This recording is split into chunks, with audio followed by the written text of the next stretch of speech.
What's up, everybody? It's Michael Hellickson with Club Wealth Coaching and Consulting. Super excited today. We're on Club Wealth TV right now, live on Facebook, and we've got Mr. Awesome, Mr. Damon Gettier is on the phone with us there, on the call with us today, show, whatever you want to call it. And Damon's a stud. I cannot wait for you to hear about his statistics. We're going to be talking about marketing and how mega agents are absolutely destroying it with marketing today. And before we do that, I want to just remind you that those of you that ask questions on today's call, when you ask your live questions, you're going to get entries into the Hawaiian Vacation giveaway drawing. And so you get one entry per question that you ask. And the person that asks the best question is going to get 5 entries into the Hawaiian Vacation giveaway drawing, where we literally give away over $15,000 in cash and prizes, including our grand prize, which is a trip for 2 to Hawaii. We actually sent Pilar and Elgin Walker to Maui last year. They got to stay on the beach at Ka'anapali. I mean, imagine the sun, the waves, the views of Lanai. It's just amazing, the palm trees. They were right there on the beach, first-class hotel. First class airfare. They had a water view from their room. They had an ocean view from their room. It was amazing. So anyway, that being said, my co-host today, obviously Mr. Brian Curtis, who's one of our Club Wealth coaches. Brian kills it in Bentonville, Arkansas. I know that sounds crazy, but there are actually people killing it in Bentonville, Arkansas. And Brian has won. And Brian is doing, well, this year he's on track to do just about 350 transactions there in Bentonville. So not too shabby, right? He's doing really well. And then, of course, we also have Mr. Mike Bjorkman, who is in his car in the Mojave Desert right now. So we're going to see how that goes. It can't be any worse than his dial-up. So we're really hoping that Mike will be audible on our call today. And so that being said, without any further ado, Mr. Damon Gettier, tell us about you. Welcome to Club Wealth TV. Tell us who you are, where you're from, and what you're doing that's killing it right now. Hey, how you doing? Glad to talk to everybody today. Damon Gettier from Roanoke, Virginia. I've been in real estate for, I guess this is my 15th year. Finally figured out how to do real estate about 7 years ago. We do a lot of attraction marketing. I used to do the grind, used to do my FSBOs expires, the hard stuff, and it just got old. It got to be a grind, and learned how to attract people to me instead of me going to them. Yeah, that's the hard part. You know, we always tell people you want to transition as quickly as possible from chasing business into attracting business. And I got to tell you, it's like you said, it's a grind, right? And there's certain programs out there, and I don't necessarily always make fun of Mike Ferry on the show, but I will say that there's only so many cold calls you can make, you guys. You can only call FSBOs and expireds and all this so often before it's like, okay, first of all, you've only got so much time in the day. So you literally physically can only get to so many. And then not only that, you're not leveraging yourself. And guess what? It's not a lot of fun. So why not make a whole bunch more money, do it in a way that's a lot more fun, a lot more profitable, and that allows you to have a life. Remember, we always talk about this. I'll pull this off the wall. We always talk about this right here. No success in the world can compensate for failure in the home. Super true. And I noticed when we started the call today, in the background there, you can see in Damon's living room there, you can see her office. I'm not sure where you are, but wherever you're at, you can see the pictures of his family in the background there. You can see his American flag hanging on the wall. It's clear that you've got your priorities straight. So talk to us about what you're doing in your business right now that helped you make that transition from chasing business to attracting business. Well, I guess about 6 years ago, I started with Boomtown and with doing radio.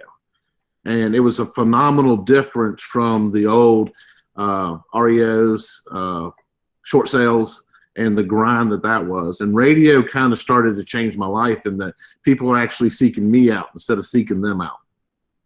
After a couple of years, we did a lot of changing and whatnot. We added TV, and it's just an easier life. I mean, we get 500 to 700 leads a year for radio and TV. That before, you know, if you got 1 or 2 listing leads a month, you thought you'd done something. And now if I'm not getting 1 or 2 a day, I'm a little disappointed. So, okay, so tell us, what do you do? So first of all, are you doing like just radio, just TV? Are you doing both radio and TV right now? And what does that cost? What are you spending? And actually, before you even tell us that, I want to know your production, because this is one of the things I want people to know you're for real and that you're not just some guy that says he does a lot of business. So what was your 2016 GCI and number of units sold? GCI was 1,350,000. Units sold was 227. Not too shabby. All right. So you've been around the block a few times. You've done a few transactions. Okay. So tell me again, then, what specifically are you doing on TV and what specifically are you doing on radio? On TV, we do we only advertise during the news because everything else is TiVo'd or DVR'd now and fast forwarded through. So we only do news shows. We typically do Sunday, Monday. We do 15-second bookends. So we do a 15-second going into the commercial and a 15-second coming out of the commercial. And what that does is even if somebody's leaving the room or coming back in the room from a commercial, they're going to catch one end or the other of it. Same commercials on both sides. And we start those at about 5 a.m. So we're catching people in the gym, we're catching people working out, because what we're trying to do is catch people in their daily routine. And that's what, everybody that watches a news show watches the same news show every day. And so that's what the TV looks like. The radio, it's morning drive. I mean, it's morning drive. We really drill down on the radio stations to make sure that we have the station that has the listeners that have bought into the jocks. And, I've been on one show on my country station now. I've been there for, 6 going on 7 years. Wow. Now, when you say the jocks, you're talking about the disc jockeys, not the athletes, right? Yeah, the disc jockey. It's your morning talent. It's the one that people feel like they know, that they feel like, when they get up in the morning, they're actually driving to work with them. Mm-hmm. And they don't change stations either. They tune in and they stay there. All right, so this sounds crazy expensive. I got to assume you're spending, and I say this, there was a period of time where I was spending $40,000 a month on radio and TV, which that was, back in the day, that was just under 10% of my marketing, or excuse me, 10% of my GCI. So tell me, as in two forms, I want to know, in terms of dollars, how much are you spending right now on radio and TV, and in terms of percentage-wise, how much of your business, how much of your gross revenue does that make up? And is there a good rule of thumb? Well, we always tell everybody lead with GCI, lead with ROI, because it's easy to get caught in the trap of just dumping more and more money into advertising. So radio, I spend about $3,000, $3,500 a month. I'm in a small market, 200,000 people. TV, I spend about $3,500 a month. So between the two of them, and it depends whether it's a 4-week month or a 5-week month, anywhere from $600 to about $7,500. Mm-hmm. And you said lead with ROI. So what is? And Brian, I'm sure you're probably getting ready to ask the same question. I want to know, what is that ROI? What do you expect? This year's been different. This market, as you know, is different than it's been in a long time.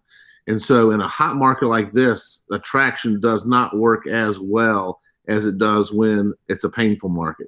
But up until this year, I averaged on radio around 9-to-1 ROI, and TV about 7-to-1 ROI. This year, radio's down. It's down to 6.25-to-1 ROI, and TV's about 3.5-to-1 ROI. Okay, so say that again. So I got TV, it's 3.5, and what was radio? 6.25. Wow. Now, go ahead, Brian. Let's just real quick question, because I think it's important to understand. And so I was doing math in my head, so I've got a general idea for this. What is your average sales price? Average sales price is about $170. So thank you for being on our show today. I'll be honest, sometimes I get sick of these guys whose average sales price is $1.5 million, and they're talking about how great real estate is there. I'm just kidding. For anybody who has a sales price, mine's 181, so we can identify with each other. So, and the reason I bring that up is because a lot of people look at something like radio and TV and they say, well, it's only going to work if my average sales price is $500,000. It's only going to work if I'm doing this or I'm doing that. But you're here today to basically say that's wrong. So anyway, I cut you off, but go ahead.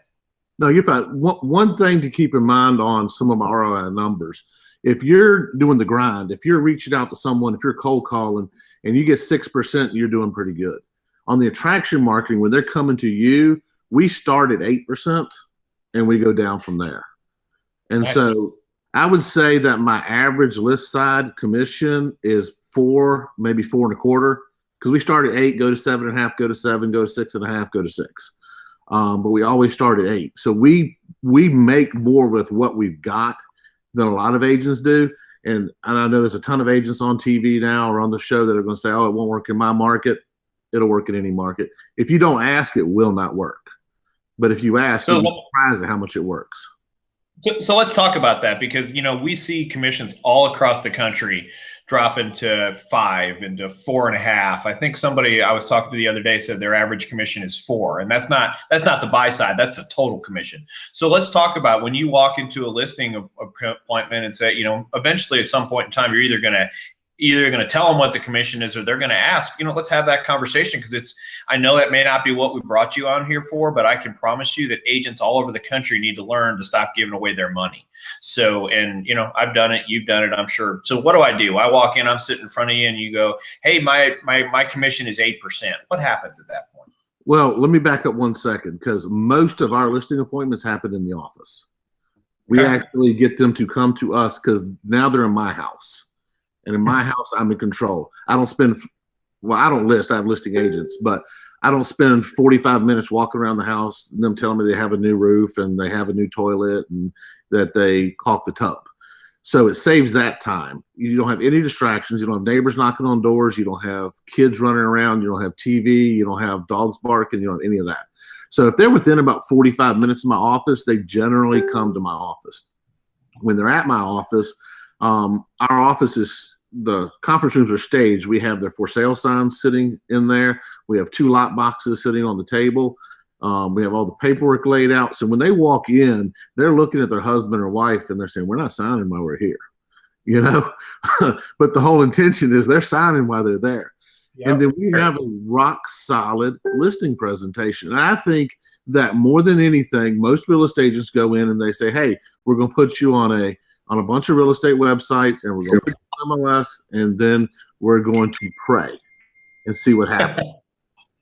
3 P's. And with us, when they go in there, we have a PowerPoint presentation. We have a listing menu. Like everything we do is menu driven. And on our commissions, it's on there, but it's not on there as an 8% commission. It's, if you want this package, it's 5%, and we suggest a co-broke of 3%. And so we make it there. They have to do the math to figure out it's 8%, because we're charging 5%, and then we suggest they pay 3%.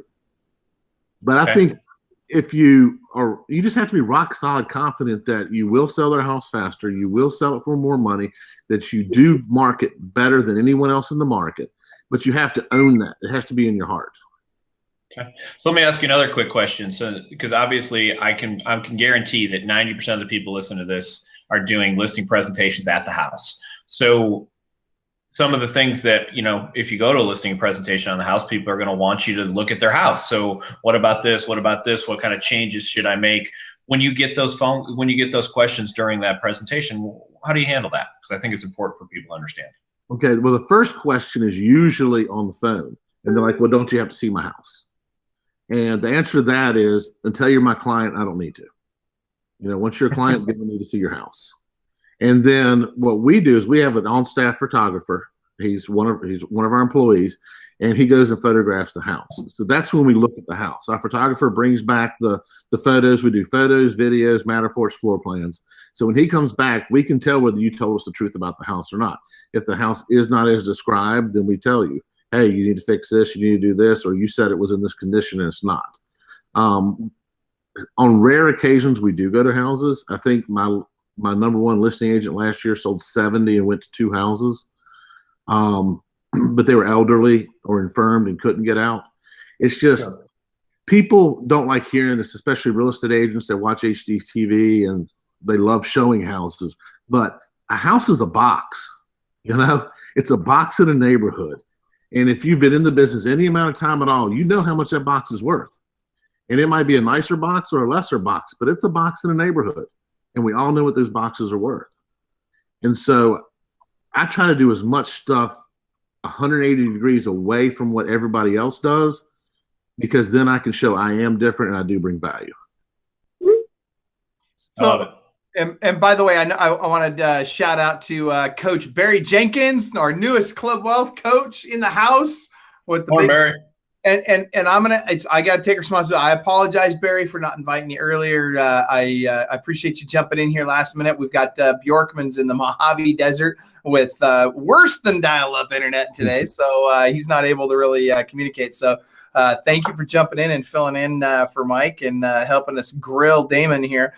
So Damon, let me back up just a step. I'm going back through some of the stuff that you used to do. And I know you were a big REO agent for a long time. You're in fact, for a while, you were 100% REO.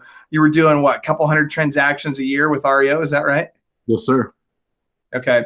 And so that being said, and we all know, look, I love REO. For those of you that don't know this, I used to do a lot of REO too. About half my business was REO and half was retail. And at one point we had 417 REO properties listed, and I love it. It's a great business. There's a lot of money in REO. It's not for everybody. And today is not necessarily the day for REO. It just depends on when you're watching this. But I will tell you that REO is cyclical, like anything else in the market. It ebbs and flows, and there's times when it blows up, and when it blows up big. And that's a great time to be in REO, not just because of the business you get to do right then, but because it's a great time to expand your team. When you have REO in an REO market, everybody wants to be on your team because those listings create all the leads, and they're a fantastic lead source for your buyer's agents. Now, that being said, REO dries up, and people that were all REO all the time, guess what happened? All of a sudden, their businesses went away. And I know a lot of guys, and Damon, I know you know a bunch of the guys I'm thinking of as well,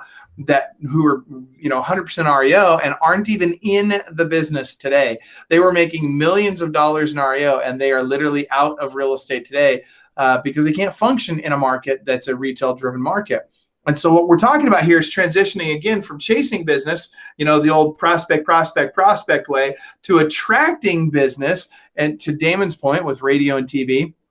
But what we haven't talked about yet is how incredibly powerful radio and TV marketing is in expanding everything else that you do. So in other words, if I'm advertising on billboards, or if I'm doing, if I'm calling, maybe I am prospecting, maybe I'm doing sphere of influence or any other marketing, Facebook ads, anything I'm doing out there for marketing, I get better traction on that when I do radio and TV. Damon, could you speak to that for a minute? Yeah, absolutely. I would say that it's kind of crazy. Probably 40 years before we ever started doing TV.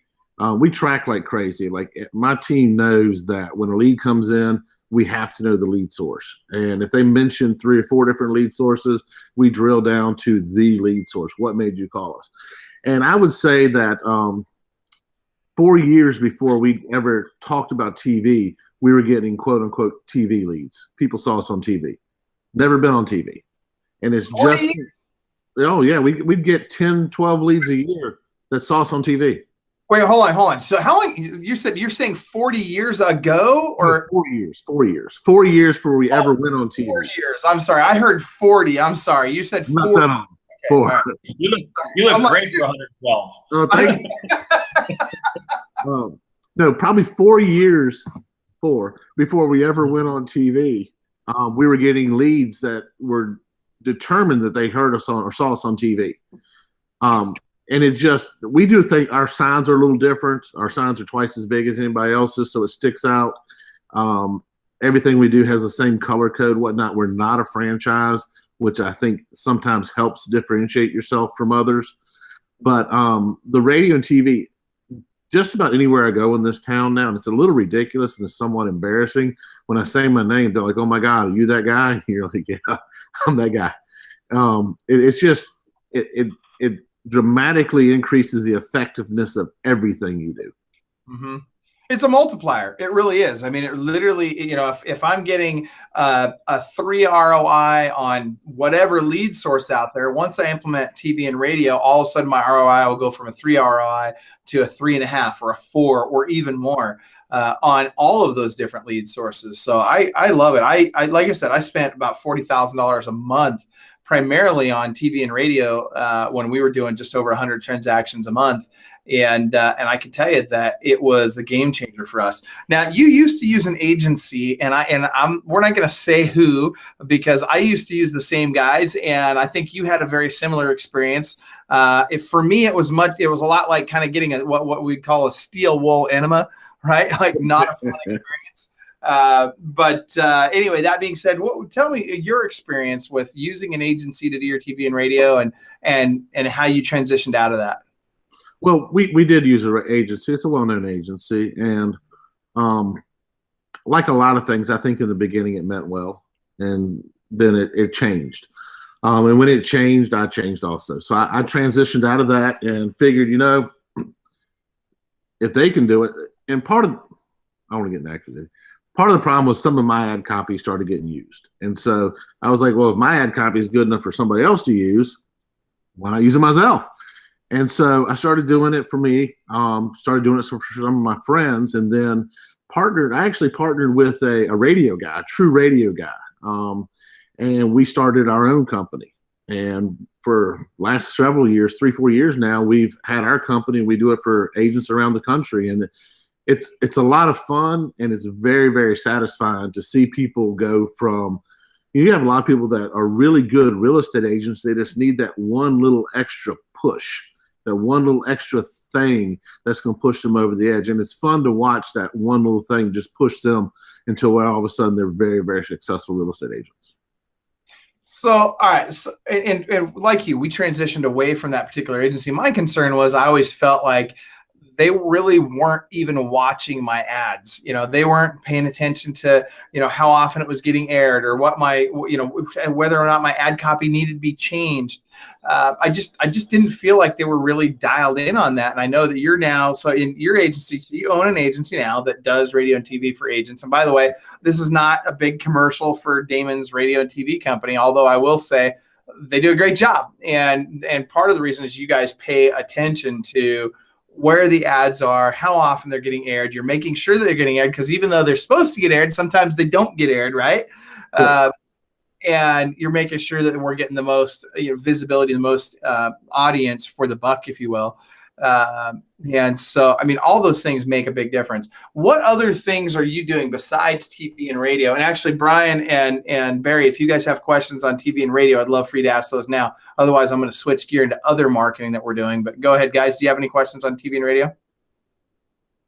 If you don't, Barry, I do. So here's my real quick question. What type of general ads are you running? Are you running guaranteed sale? Are you buy my house, I'll buy your house if you're not sold? Are you list my house, list for free? What type of USPs are you running on both radio and TV?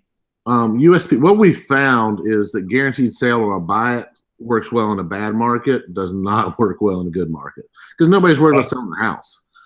We do, depending on the market we're in, we do either 59 or 29 day sold or sell for free. Okay. We run that a lot. And then we're toying with the flexible commissions now. So we've been running a lot of flexible commissions because everybody wants to save a buck. In a lot of these markets, we have Redfin and whatnot where people are looking. So my job is to get the agents in front of the seller.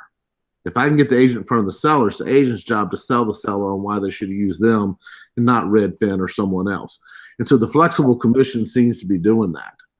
But backing up, 29 or 59 day, that's been rock solid for 8-9 years now. It's just rock solid. The guaranteed sale, a lot of agents don't have the ability to purchase, don't have the desire to purchase, and don't want to make the claim when they're not. Sure. And so, the 59 day, 29 day, it's really simple. It's really easy, and it's believable. It's a lot more believable than, hey, I'm going to buy your $500,000 house if I don't sell it. Right. And I will. I'll just write a check for $300 and you just go back. Correct.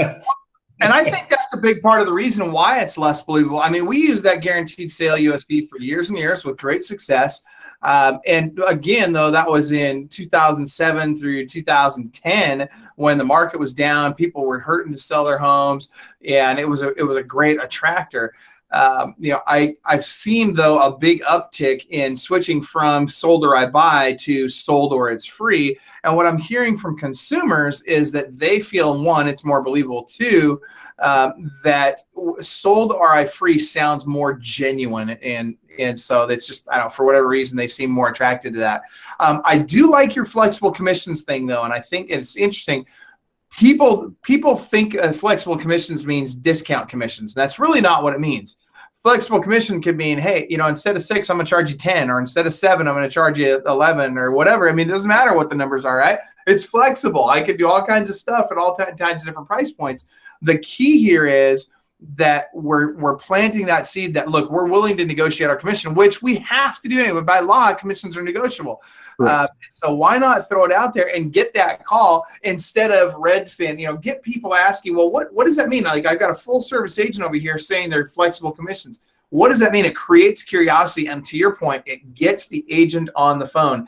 I can't sell something to someone unless I can get voice to voice and then, of course, face to face with them as soon as possible. So great stuff, man. I love that. Thoughts on that, Barry, Brian, Damon? I know I'm intimidated by television. It's expensive. I'm afraid you might have already touched on this, tracking the ROI in a significant way. So it's interesting to hear how you're killing it. So I appreciate you sharing. The biggest thing on television is having a vanity URL that they're going to for tracking. Television tends to, I can pause television, okay? Radio, a lot of people want their phone number on there. But I don't know how anybody's supposed to remember a phone number when you're driving down the road at 40 miles an hour, 50 miles an hour, and you hear a phone number. And if you hear it twice, I'd rather say your name twice so they can remember it and go Google you than say a phone number they can't remember twice because they're not going to remember the phone number. But TV, it's easier. They can pause TV. They can go back. It's going to play again in about 1 minute and 45 seconds. They'll see it again. So, you can use a tracking number or a URL on TV, and that works pretty well on TV. Hey, Damon, and I'll tell you a story of why not to use a phone number as well, because I ran an ad. It was guaranteed sales. The 63 or free is what I was running.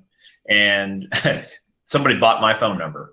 And to this day, even though I haven't run that ad in probably 9 months, I get phone calls on that phone number. And it's a tracking number, so I know where it's coming from. Right. So I love the idea of using a URL because you can't spam my URL, but you can spam the heck out of my telephone number. So I really appreciate that. That's a great piece of advice. And here's the other piece of advice that I would give to everybody. Don't do it yourself. Hire someone like Damon, someone who knows what they're doing, because just like every piece of marketing that we run, there's an experiment, and smart people learn from their own mistakes. Wise people learn from other people's mistakes. Damon's made some mistakes, so he knows what to do right and he knows what to do wrong. So I think that's really important. Going out there and just spending money on TV and radio is not what any of us are suggesting today.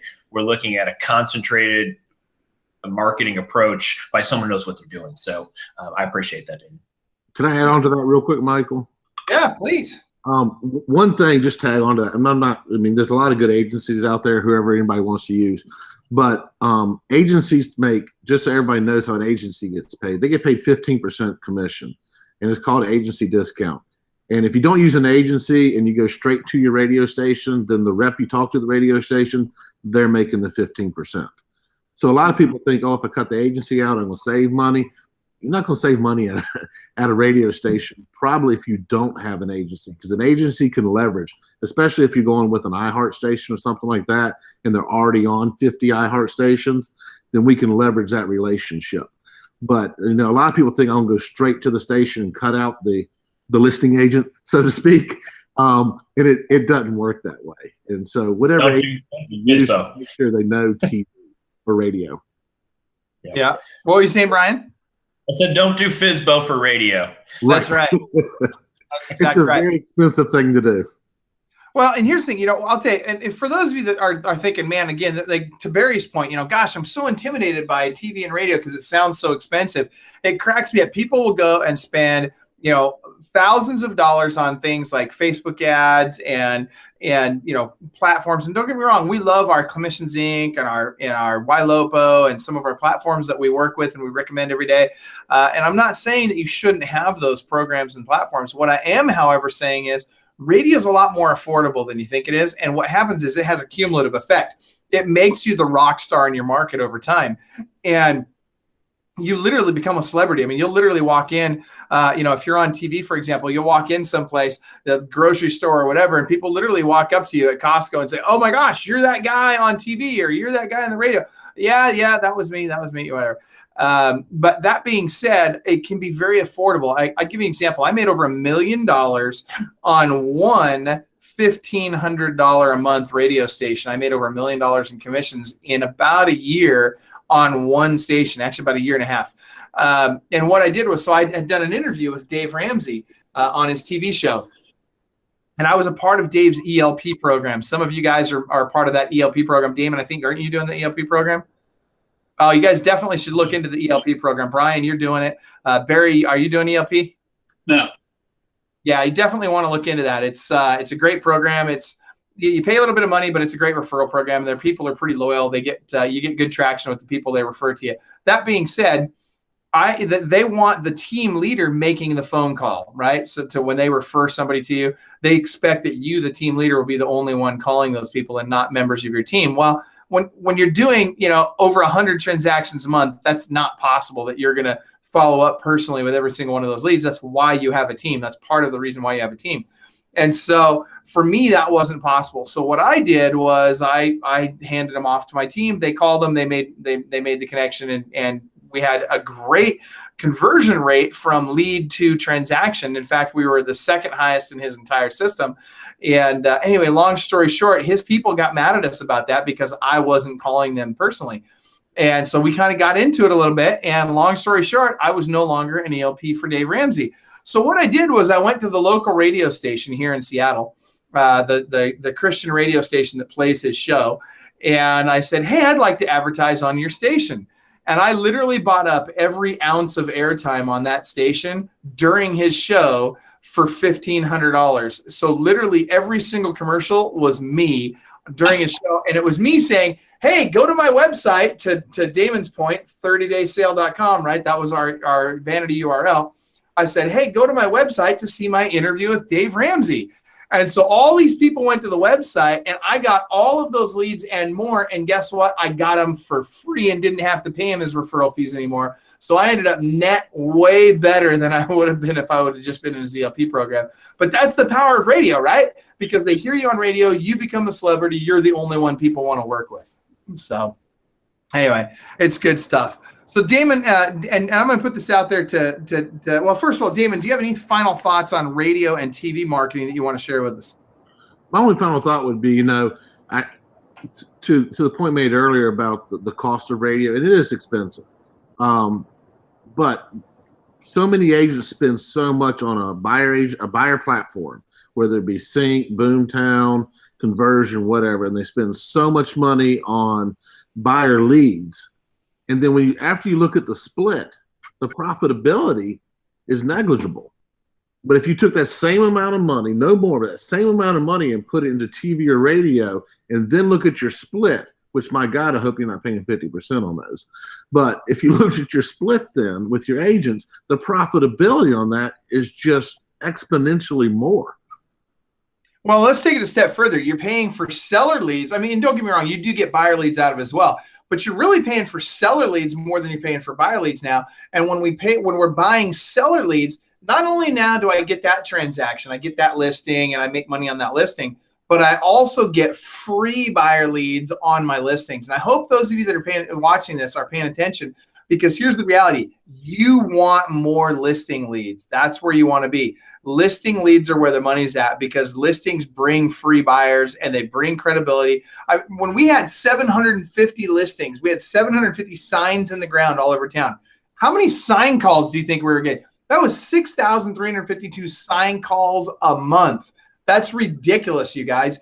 And maybe you're not operating on that scale, but Damon, we just did a test in your market where Damon implemented a couple of ideas that I gave him on our coaching call a couple of weeks ago. On using IVR technology on his signs and making sure there's flyers in every box. Immediate change in the number of sign calls you were getting, wasn't it? Absolutely. A little disheartening that we wasted years not doing it. Well, the good news is, think about all the money you're going to make now as a result of it. But here's the real key, guys. Listings are the key, and listings have an exponential effect on your business. The more signs you have in the ground, the more calls you're getting. You should be doing a minimum of 1.5 transactions per listing, period. I mean, if you go out and list 50 homes, you should do 75 transactions out of those 50 listings. So Mike Bjorkman, I see that you're on. I don't know if we can unmute Oh, yeah. you. Got a question. I hope you guys can hear me. This call is my favorite call ever. Getting there? All right, so here's the deal. Here's what we got going right now. We have flexible commissions, which is Nope. So maybe Mike, let's go ahead and mute him back out and maybe shutting his video off would help. I don't know. But you know what we should do is we should have Mike have somebody in his car type in his question or the comment that he wants to make. That would be good. Sorry, brother, we can't hear you. Your phone is just cutting in and out. Go ahead, Barry, hit it. Yeah, so one thing that I appreciate, so we've got mega agents, people sharing their business, what's working, what isn't. And I think something that I know that I'm learning very quickly is creating that sizzle, not just saying, look at how amazing my house is and look at the open floor plan. Something that I'm hearing from all of you is that you're creating a call to action. You're creating that sizzle, 30 days, this, that, and the other, to incite people to actually call and work with you. And then your salespeople, as you said, regarding the ads, they get in front of them, they do their job. And that's something that candidly, I haven't done. It's been a lot of other marketing, sphere marketing, previous client database, that type of stuff. But, thinking through how when they see 4 agents, not just, oh, well, he's got 50 reviews on Zillow, so I'll call him. It's more of like, wow, wait a second, what's that program about? And then it allows me to do my thing. So that's actually been, just in the 30 seconds that I've been on the call, super helpful. I'm going to actually have to jump on in my car. Hopefully it's not as good as Mike's, but I've got to head to my next appointment. So I'm going to try to see if I can figure out how to do it and make it work well. Thanks for letting me jump on for just a few minutes regardless, guys. Glad to have you. Coach Barry, our newest coach with Club Wealth. Thanks for joining us. And so, Barry really makes a great point that, it's not about marketing the house. Now, granted, if I'm in tier 1 or tier 2, right, I have different options available to me than if I'm in tiers 3, 4, and 5. Once I start and defining the tiers, right, tier 1 is 0 to 25 transactions. Tier 2 is 25 to 75. Tier 3 is 75 to 150. Tier 4 is 150 to 250, and tier 5 is 250 and up. So if I'm in tier 1 or tier 2, I'm probably, I may or may not be looking at radio. I'm certainly not looking at it in tier 1. In tier 2, maybe getting into where I can start looking at radio. For sure in tier 3, I should be looking at it. But what's interesting is you transition from, I'm going to advertise this house, to I'm really now advertising a USP that's bigger than that, because nobody cares about that house. And don't get me wrong, you can get buyer leads from that house, and that's all fine and good. But again, we want to target sellers. I would much rather pay money to get sellers than to pay money to get buyers. So I'm gonna take the majority of my marketing dollars, and I'm gonna spend it on attracting sellers, and I'm gonna market the heck out of those houses in ways that get me buyers. Mike, you getting ready to give it another shot? Yeah, I'm desperate here. This is killing me. Can you guys hear me this time? All right, here's the deal. So a couple things that I wanted to get the point across is, we have a great TV show, Tammy and I, SCV Today. We've been on hiatus for 6 months, and we're still local celebrities. What happens is, at some point, people come to you and say, you're the guy that has a TV show. And I've worked 25 years to be the local celebrity as a realtor.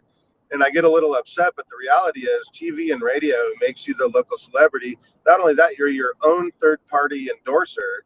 So they're like, anything you say, they trust. So the other thing I wanted to get across is, we all live in towns where there's local cable stations that run on local cable, and they're nonprofits, most of them. You can actually go on for free and be the local celebrity for the real estate or whatever you want to do. And then you take that content and blast it on your Facebook, your YouTube, and promote those ads. So it's not just TV. Now you're an internet celebrity too. And it never ends. I have, my favorite story is my 1031 video that I always talk about. And I still, to this day, I'm getting calls, people saying, I want to do a 1031 exchange with you. And I haven't done that for at least 2 years since we put it out. So it never, ever ends. It's just, you are the local celebrity. And TV, it's just ridiculous how well it works. And can you hear me? I see you shaking your head, but can you hear me? Okay. Yeah. So the best part is, if you do have a USP like the flexible commission, and Damon nailed it on the head. We have open listings, we have Redfin, we have all these things. And if you have an open mind about your flexible commission to say, Mr. and Mrs. Smith, we have commissions ranging anywhere from 3 to 8%. And I hate to use the Mike Ferry script, but I will. That's the very first thing we're going to talk about when I get there. And they're just like blown away. They're like, 3 to 8%? Tell me about it. And you have so many of these ways to do it. And the other thing I love about Damon is list these things over the phone. I mean, I'm out of production, Mike, but I still list properties over the phone. And then I'll send people there and say, Mr. and Mrs. Smith, here's the price we're going to price it at. I'm going to flood you with enough information to make an educated decision. And when I get there, I say, the only thing is you have to promise me one thing. If you have overpriced your home, let me out of the agreement. And every single time, I mean, maybe 1 out of the last 10 years I can think of that we overpriced or underpriced a home. And there's no reason to have to go all the time. And my wife's sitting next to me disagreeing with me. You have to see the home. I'm like, no, babe, Damon's right. A box is a box is a box. It just depends on how many colors you splash on it. This is the best call ever. I wish I was in front of my computer, not on the road, because there's so many different directions this can go. You have a part 1, 2, and 3 with just what we're talking about today. But attracting business is super huge. I don't want to say things fall in my lap, but the reality is if you attract enough attention with branding, TV, radio, people are going to call you. They're going to say, I cannot possibly list my house without knowing what 30 days or it's free is, or, this guy has so much knowledge and content. I'll probably do myself a disservice if I don't call him. So this call's great. I love it. I'm typing in your script right now. I love that script of, hey, look, if when I get there, if I decide that we've overpriced your home, please let me out of our agreement. Essentially, you're just completely flipping the script there and putting it back on them and saying, look, I'm going to get you really close over the phone. I'm going to be able to price it, but once we've got the listing signed, then we're going to come out. And if for some reason we think it's overpriced, you need to let me out of the agreement, because I'm not going to go spend a whole bunch of money marketing your house if it's not priced at a price point that I know we can sell it. Yeah, and it's funny because you can list them over the phone like that and say, Michael, do me a favor, put a key into the mat or somewhere where you feel safe. I'm going to come at my leisure, and I'm going to look at your home through a buyer's eyes with no distractions.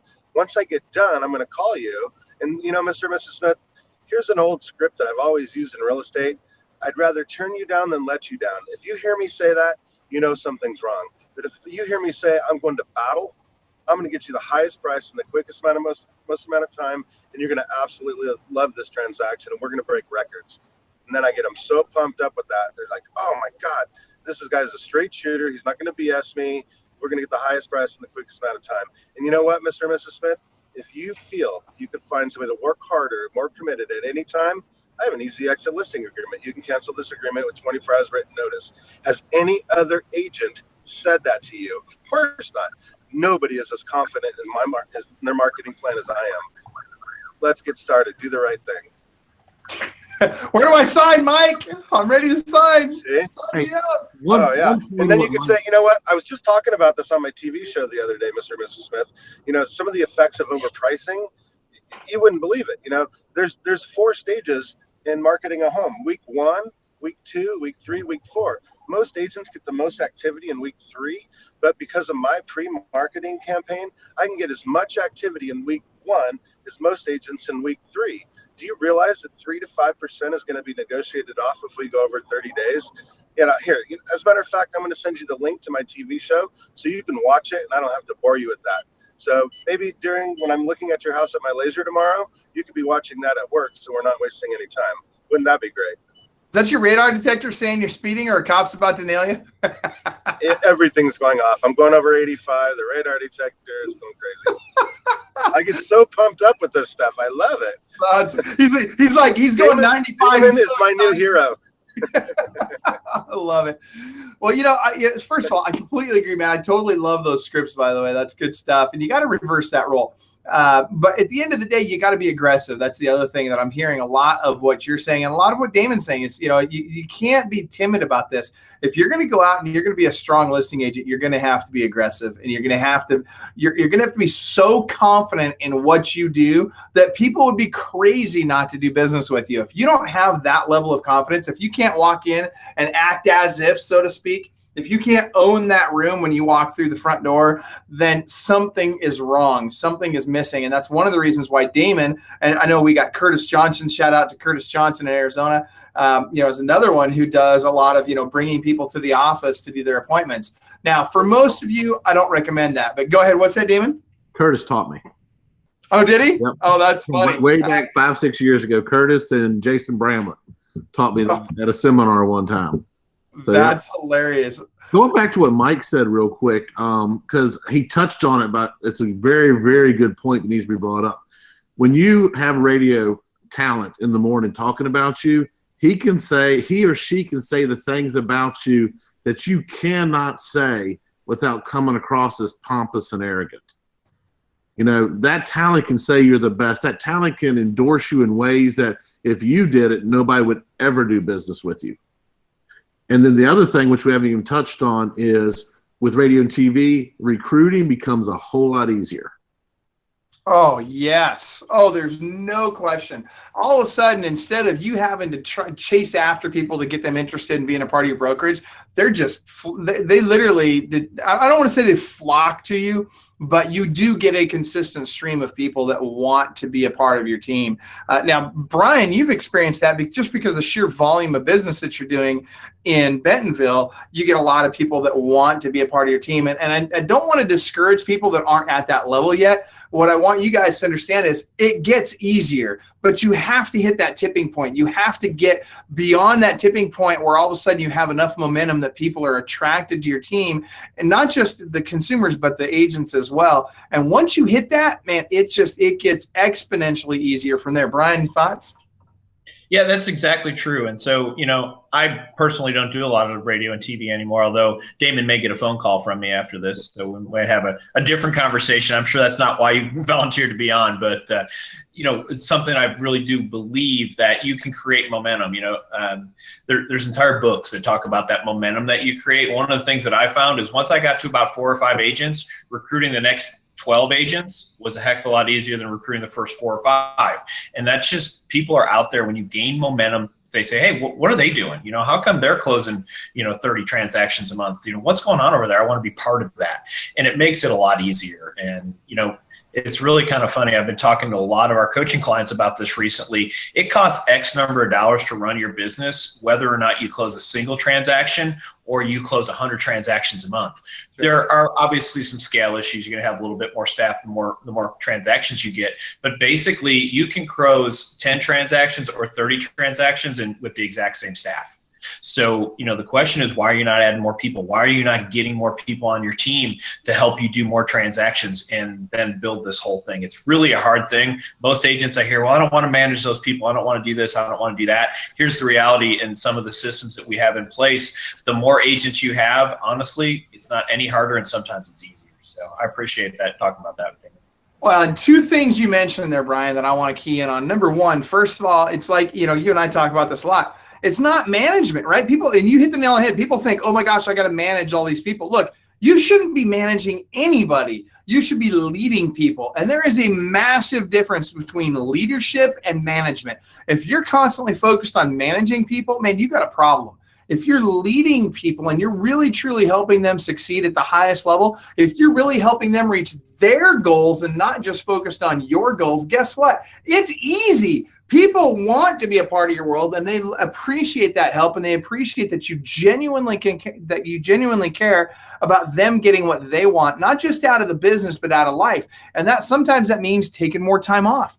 Sometimes that means, putting things in place so that they can have a life while making a great living as well. The other thing that you talked about that I really hope people are hearing is it's really more like a co-op, right? Think about a farmer, right? Let's say you got Joe Farmer out here and he's got his acres of wheat or whatever.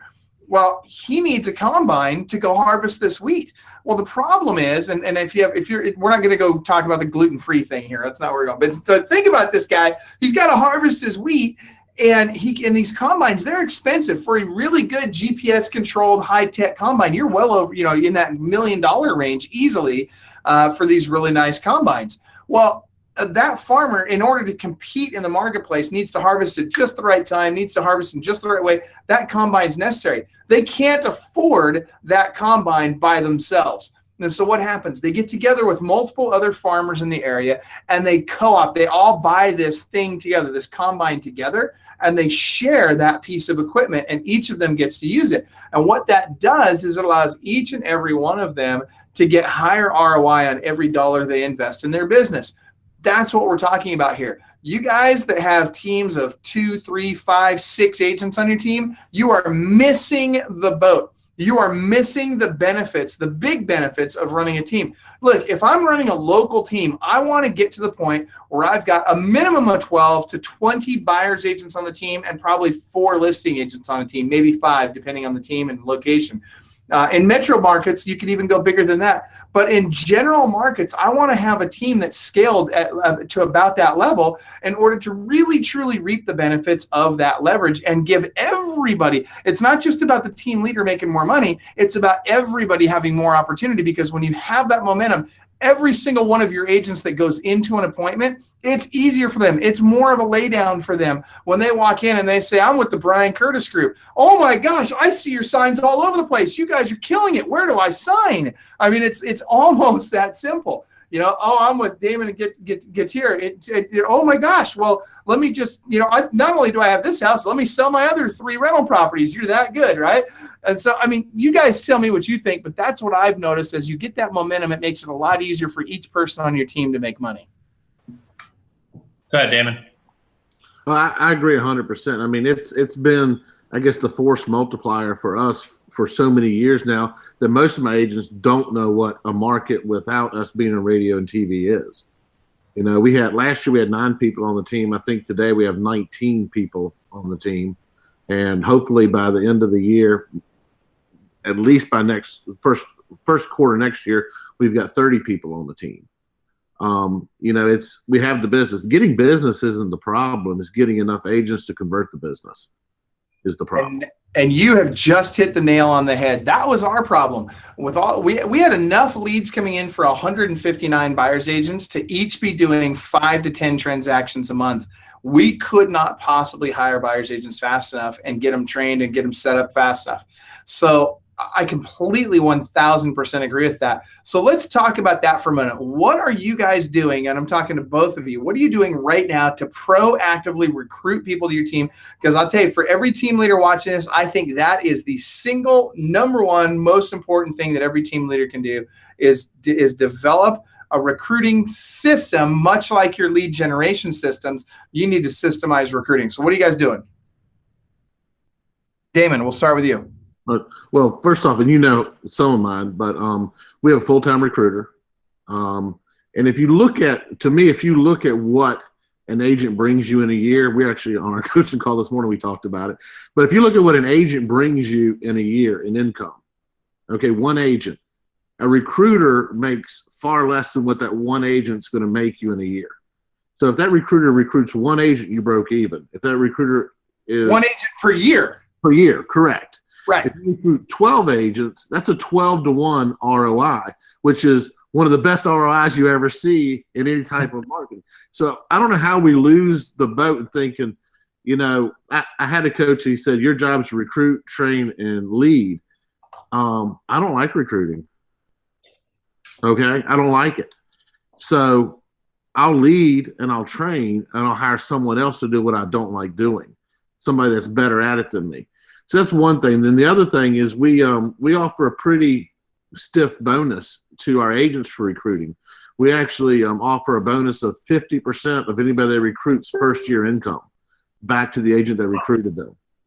We pay them 20% per year, but if an agent recruits somebody, they make $50,000 the first year, I'm going to pay the recruiting agent $25,000, which will be $5,000 per year over 5 years. That's to increase my retention on my team also. That's huge. I think you just blew Brian's mind. He's like, whoa, what the heck? That's some interesting math, that's for sure. Well, and here's the reality. So what? So I lose a little bit, and maybe doing that math, and by the way, the way he's doing it, he's spreading that out over 5 years, right? So he's doing 20% per year over 5 years, which allows him to not lose money on that agent in the short run. And that's fine, right? But here's the thing you got to consider. what is my ROI on that agent over the lifetime of that agent on my team? It's huge. Now, one of the things that Damon and I talked about this morning on our coaching call was the potential for, let's pay some agents can't think long-term, right? Some agents are just, they got to have instant gratification. I get it. And so why not give them an option? Say, okay, you can take option A, which is the $25,000 over 5 years, or you can take option B, and option B would be, let's say I give you $5,000 in equal payments of $500 on each of the next 10 transactions, or the first 10 transactions that recruit does. And that way they get their money faster. They don't get as much, but they get it faster. Give them both of those options and let them decide. So we're going to split test out and see how that goes.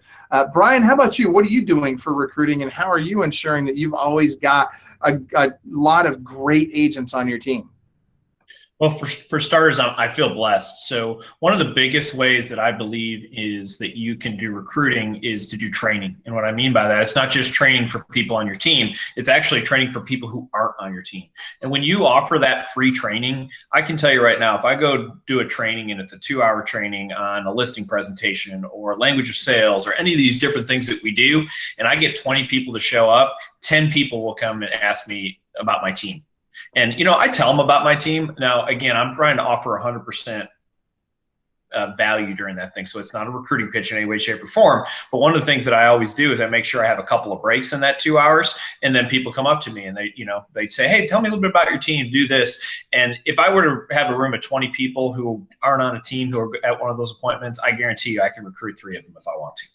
And that's probably the easiest, simplest way. But the other thing I tell all the people who, aren't necessarily at the level where they can run that and get 20 people to show up for a training is, why is it not lead generation? Why is it not as simple? And I know Damon's like, this is why I don't do this. I hate this. But you know what? Not everyone's got a team like Damon does. So if you're an agent who's got 1 or 2 people, call 10 people a day. It's not that difficult to call 10 agents. What's the worst thing that happens is, no, I don't want to talk to you. And, there's other tricks that you can use. You can do mass text with them nowadays. You can do slide dial emails. These are all these things that you can get directly in front of these people, and we can shortcut it. And it works really well. And honestly, this is the thing that's probably the secret that we tripped upon on our team in Chicago is you can run ads on Indeed.com, but it's kind of hidden for free. And we've recruited 3 people to our team in Chicago from Indeed.com. It cost us exactly $0. And those people reached out to us. So that's just in the last probably 2 weeks that we've done that. And very, very simple and very, very free. Yeah, that's been huge. Well, and then another thing that we've been doing that's worked really well in markets like, in our Sacramento market, for example, we've been using WiseHire, and that's been really effective. And now here's the thing. We love WiseHire. And by the way, Natasha or Tara, if you could post the link to WiseHire, we actually get a deal with those guys.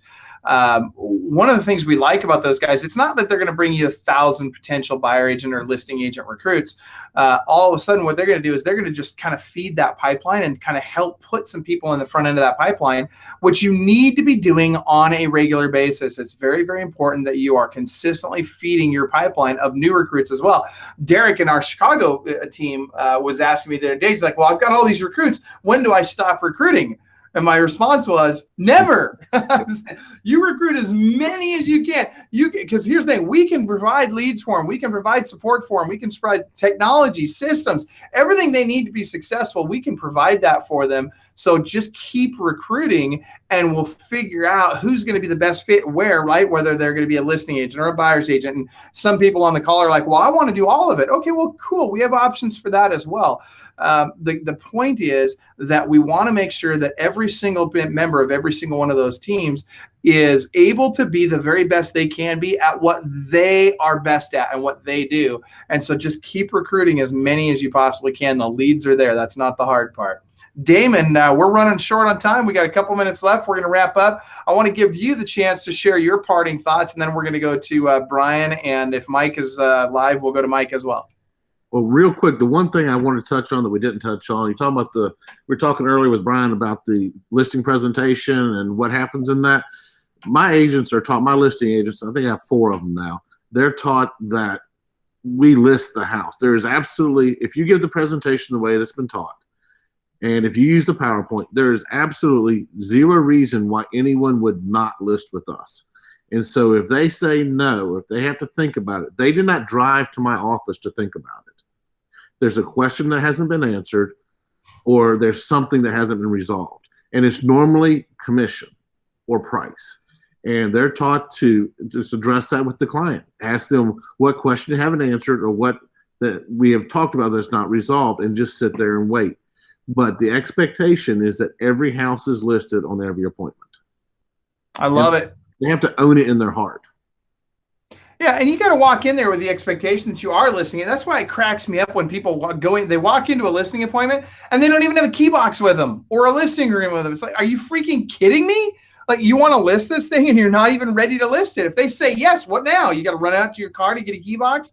And while you're walking out to their car, they're coming up with all kinds of objections and chit-chatting with husband. Oh, honey, let's tell him we're going to wait and think about it. Heck no. Man, go in there ready to list that thing right now. And it shouldn't take more than 37 minutes, by the way. And for those of you that don't have that link, we'll give you the link in the comments here to the 44-point listing appointment checklist, which all our listing agents need to follow that checklist on every single appointment they go on. Because guess what? It leads directly to a listing. It's going to cause them a list. All right, Brian, parting thoughts.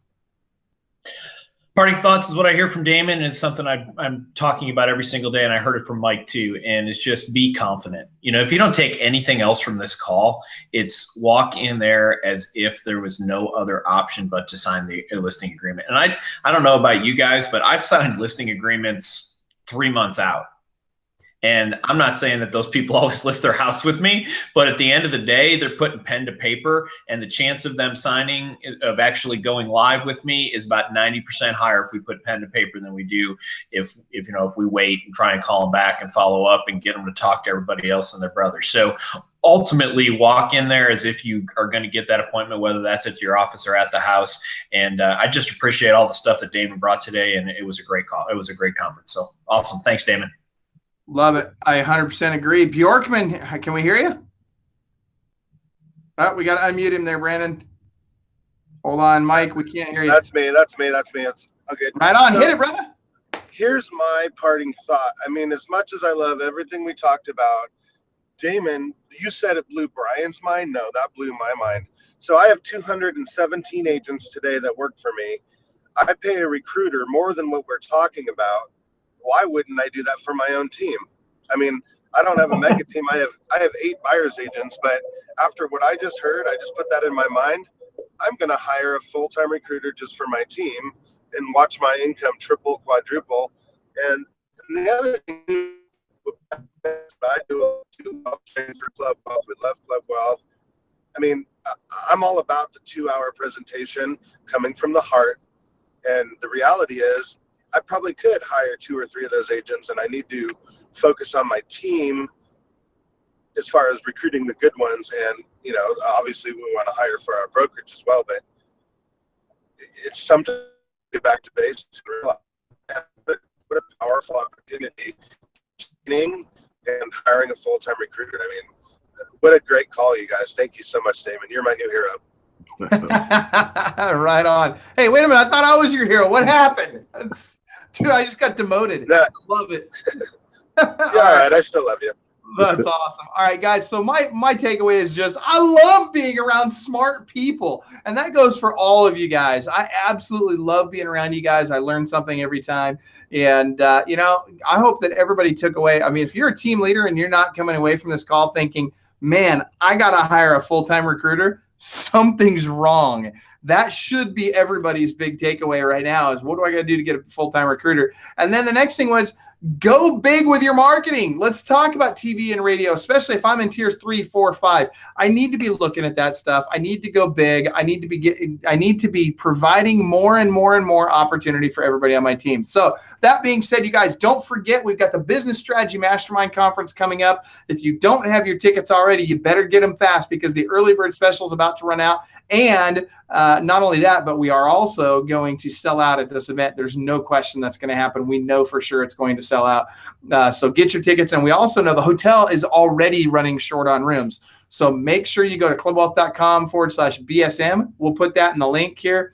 clubwealth.com/BSM, and make sure that you get signed up for the Business Strategy Mastermind Conference. On behalf of myself, everybody here at Club Wealth TV, Brian Curtis, Coach Brian Curtis, faculty member Mike Bjorkman, and Mr. Damon Gettier. Thank you, Damon, for being here. We appreciate you. We appreciate all you shared. And for those of you that are interested in coaching with Club Wealth, take a look at clubwealth.com/strategy session. We would love to do a free 1-hour call with you where one of our coaches that produces at a higher level than you will literally go through your business, look at what's working for you, what's not working for you, what you're willing to do, what you're not willing to do, where you'd like to be, and we will help you develop a blueprint for exactly how to get there. All right, everybody, have an awesome day, and remember, you are world class.